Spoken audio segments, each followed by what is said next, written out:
पहले सूत्र की चर्चा हम कर चुके हैं। आज हम दूसरे सूत्र की चर्चा कर रहे हैं। वा स्वरूपो स्त्रियाम, ये एक परिभाषा सूत्र है। हमारी बुक का सेकंड सूत्र है ये। इसका हम खंड करके सामान्य अर्थ समझते हैं। वा मतलब होता है विकल्प से, अस्वरूपः मतलब समान नहीं, अस्त्रियाम मतलब स्त्री के अधिकार में नहीं।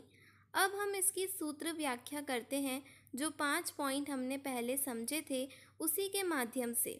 देखिए, सूत्र निर्देशः वा स्वरूपो स्त्रियाम, पदच्छेदः वा प्लस अस्वरूपः प्लस अस्त्रियाम, विभक्ति निर्देशः वा इति अव्ययपदम, अस्वरूपः इति प्रथमा एकवचनांत पदम, अस्त्रियाम इति सप्तमी एकवचनांत पदम। सूत्र व्याख्या देखते हैं।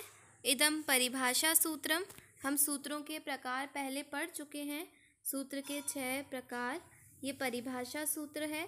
अस्मिन् धात्वधिकारे स्वरूपोपवाद प्रत्ययः उत्सर्गस्य बाधको वा स्यात् इत्यधिकारोक्तम विना, मतलब कि इस धातु के अधिकार में, हम पढ़ चुके हैं ना, ये धातु का अधिकार चल रहा है।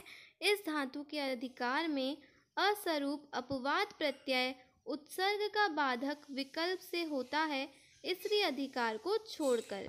देखिए, वैसे तो हमेशा ही जो अपवाद प्रत्यय होता है वो उत्सर्ग का बाधक ही होता है, लेकिन ये सूत्र कह रहा है कि यदि वो अस्वरूप हो और स्त्री अधिकार का नहीं हो तो फिर वो विकल्प से ही उसका बाधक होगा।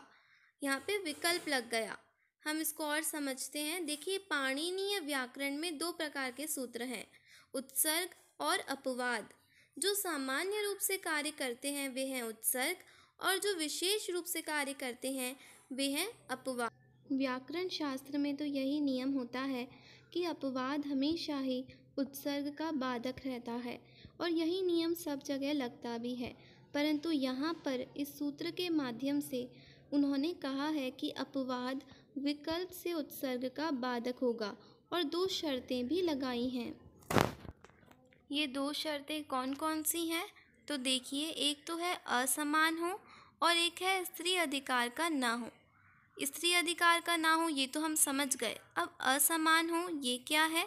देखिए, असमान हो मतलब क्या, कि जैसे कि तव्यत प्रत्यय उत्सर्ग शास्त्र से है और यत प्रत्यय उसका अपवाद है।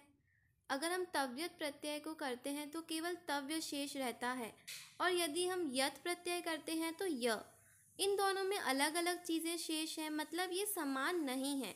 इसलिए यहाँ पे सूत्र के माध्यम से एक ही धातु से पहले तव्यत प्रत्यय होगा और फिर यत प्रत्यय होगा।